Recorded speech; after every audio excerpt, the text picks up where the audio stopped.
Sarah Martinez wiped the sweat from her brow as she hurried through the hospital parking lot, her worn sneakers squeaking against the wet pavement.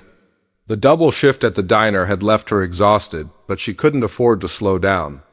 Not when her 8-year-old daughter Emma was waiting at home with their elderly neighbor, Mrs. Chun, who had graciously offered to babysit for free once again. Sarah's phone buzzed with a text reminder about Emma's school field trip payment due tomorrow, $60 she didn't have. The autumn rain had started falling harder, and Sarah quickened her pace toward her 15-year-old Honda Civic. The car had been making strange noises lately, another expense she couldn't afford to think about. As she fumbled for her keys, she heard a sharp cry from behind her. Turning, she saw a well-dressed man in his 50s clutching his chest, his face pale and contorted in pain as he stumbled near a gleaming black Mercedes Dot without hesitation. Sarah dropped her purse and ran toward the stranger. "Sir, are you okay?" She called out, but the man had already collapsed to his knees, gasping for air. Sarah's mind raced back to the CPR certification she'd earned years ago, when she worked as a nurse's aide before Emma was born. Those skills had gathered dust, but muscle memory kicked in as she knelt beside him. "I think you're having a heart attack," she said, pulling out her phone to call 911 while simultaneously checking his pulse. It was weak and irregular. The dispatcher's voice crackled through the speaker as Sarah provided their location, her training taking over despite her trembling hands. The man tried to speak, but Sarah gently placed her hand on his shoulder. "Save your strength. Help is coming." She noticed his expensive suit was soaked through, his silver watch gleaming even in the dim parking lot lighting. Everything about him screamed wealth and success, a world so far removed from her daily struggles of choosing between groceries and gas money. But in this moment, none of that mattered. He was simply a human being in desperate need of help. The ambulance arrived within minutes, its red and blue lights painting the parking lot in urgent colors. As paramedics took over, Sarah stepped back, her heart still pounding from the adrenaline.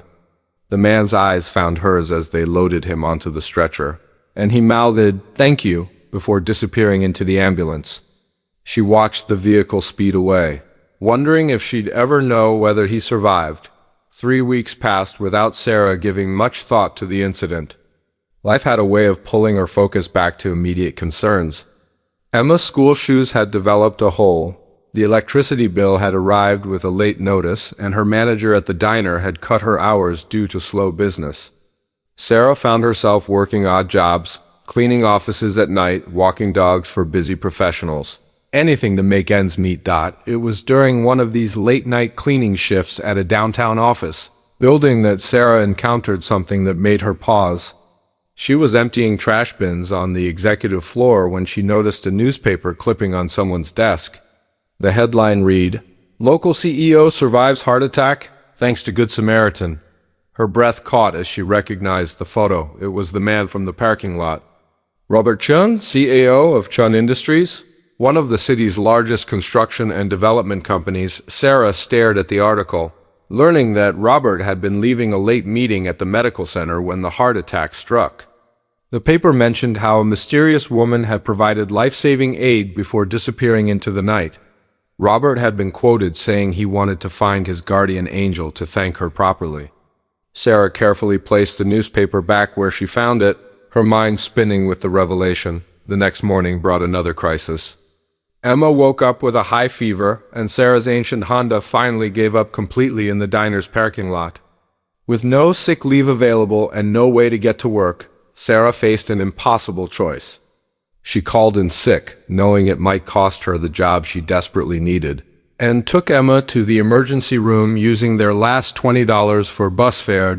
As they sat in the waiting room, Emma's small hand in hers, Sarah felt the crushing weight of her circumstances. She'd always been proud of her independence, of making it on her own since Emma's father left when she was just 2 years old.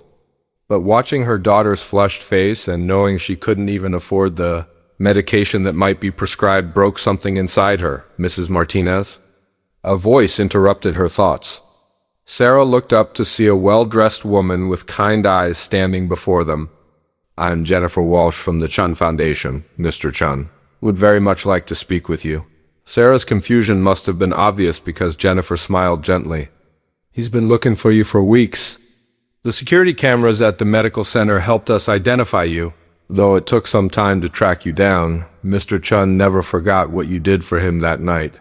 An hour later, Sarah found herself in a private room at the same hospital where she'd brought Emma. Robert Chun sat in a wheelchair, looking much healthier than their first encounter, though still recovering from his cardiac surgery.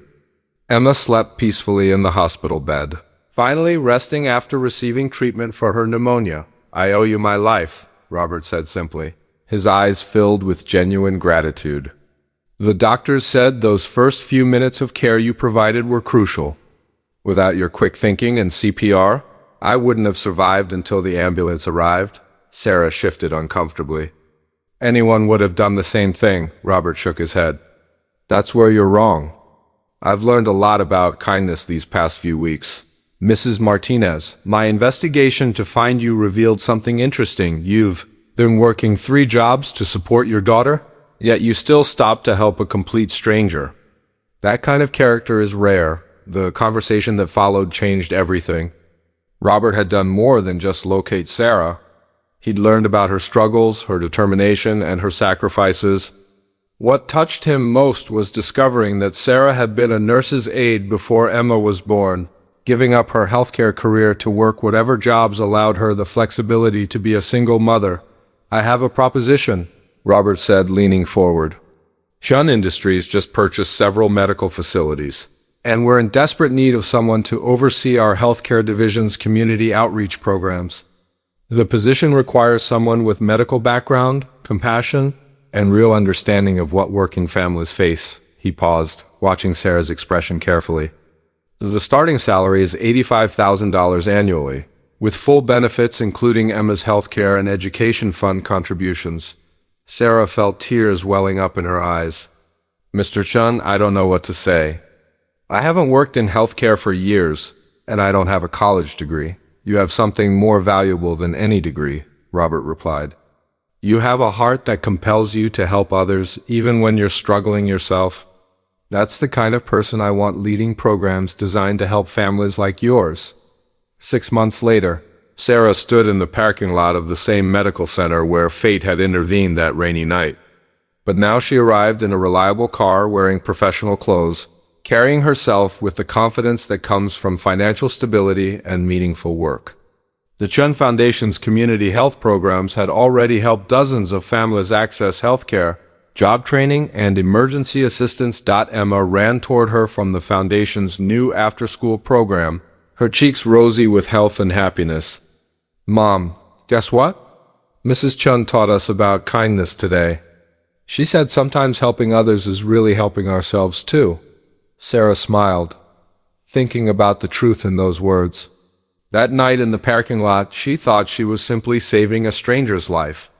She had no way of knowing that her act of kindness would ultimately save her own life in return, proving that sometimes the universe has a way of rewarding those who give without expecting anything back.